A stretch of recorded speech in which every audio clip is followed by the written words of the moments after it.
யாழ் தென்மராட்சி கொடிகாமம் மத்திய ஆத்தியடி வீதியில் உள்ள மக்கள் இன்று போராட்டத்தில் ஈடுபட்டனர். கொடிகாமம் தெற்கு கிராம அலுவலர் பகுதியில் தேங்கியிருந்த வெள்ள நீரை வெளியேற்றும் நடவடிக்கையின் போது கொடிகாமம் மத்திய ஆத்தியடி வீதியில் உள்ள கிராமம் நேற்றிரவு நீரில் மூழ்கியது.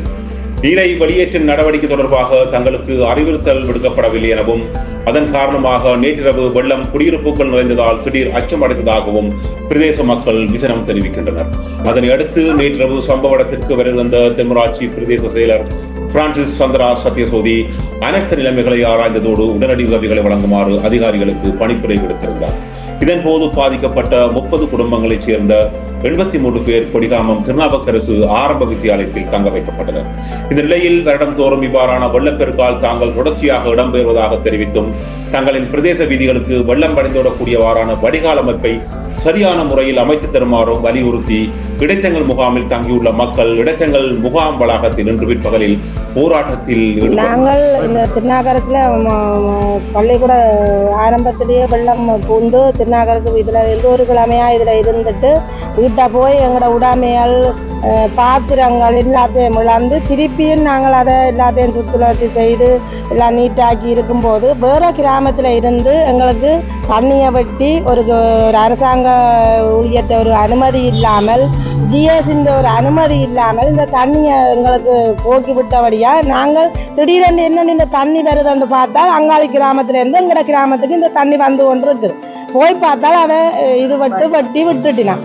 அப்போ என்னென்னு கேட்டால் இது அங்கே அசோலிங்கம் மூடாதான் இந்த தண்ணி இங்கால வருகுதுன்னு சொல்லி எங்களுக்கு தகவல் கிடைச்சபடியா நாங்கள் அவரை கூப்பிட்டு கேட்கும்போது அவர் சொல்றார் தங்களுக்கு வேறு இதில் இருந்து டீசல்லேருந்து தங்களுக்கு இங்கால தண்ணியை விட சொன்னபடியா நாங்கள் அதை விட்டு நாங்கள் என்று சொல்லித்தான் எங்களுக்கு அறிவித்த தெரியும். அப்போ நாங்கள் கேட்கும்போது ஒரு தரம் நாங்கள் அப்படி செய்யலை, ஒரு அரசாங்கமும் அப்படி தண்ணி எடுத்து வேற இடத்து ஏரியாவுக்கு விட சொல்லி நாங்கள் சொல்லலை. இதை தாங்களே தண்ணியை விட்டுட்டு நம்மட்டு நாங்கள் இரவோட இரவு 10 மணி அப்படி வரும். திருப்பி நாங்கள் நீங்கள் எப்போ போகிறோம் எப்போ வாரம்னு தெரியல, தண்ணி அப்படித்தான் நிற்கிது.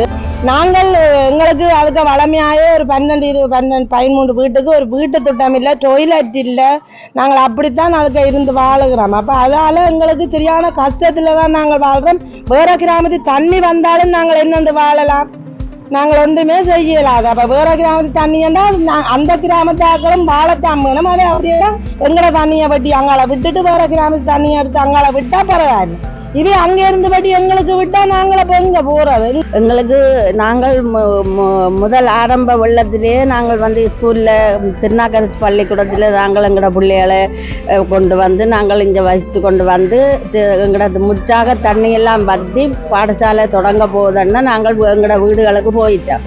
அங்கே போய் நாங்கள் வடிவாக கூட்டி அள்ளி எங்களோட கஞ்சல் குப்பிகளை நாங்கள் ஒதுக்கி அப்புறப்படுத்தி கொண்டிருக்கிற வேலை இன்னும் ஒரு ஏரியாவில் இருந்து ஒரு சிலர் எங்களுக்கு தண்ணியை வட்டி எங்களோட கலந்து ஆலோசிக்கையில் கிராம சேவையாளரோடும் ஆலோசிக்கையில் எந்த ஒரு முடிவும் இல்லாமல் இவை தண்ணியை வட்டி பாய்ச்சினதால் இப்போ எங்களுக்கு முழங்கால் அளவு தண்ணி நிற்கிது. வீடுகளுக்கு நாங்கள் காசு அடுப்பில்லை, எங்களுக்கு நிலத்தோட வீடு அடுப்பில் வச்சுத்தான் நாங்கள் நில அடுப்பில் தான் நாங்கள் சமைச்சு பிள்ளைகளுக்கு சாப்பாட்டை கொடுத்துட்டு இருக்கிற வேளையில் இப்போ எங்களுக்கு நேற்று முழுக்க தண்ணிகள் நாங்கள் பெரிய அல்லோலப்பட்டு இவ்வளோ கஷ்டப்பட்டு பிள்ளைகளை கொண்டு நாங்கள் இப்போ திரும்பவும் திருநாகரசு பள்ளிக்கூடத்தில் நாங்கள் இப்போ வந்திருக்கிறோம்.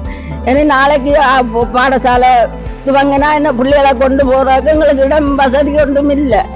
எங்களுக்கு ஒரு நல்ல வீடு வாசல் இல்லை, குடிசையில் வசித்து கொண்டு இருக்கிறோம் நாங்கள்.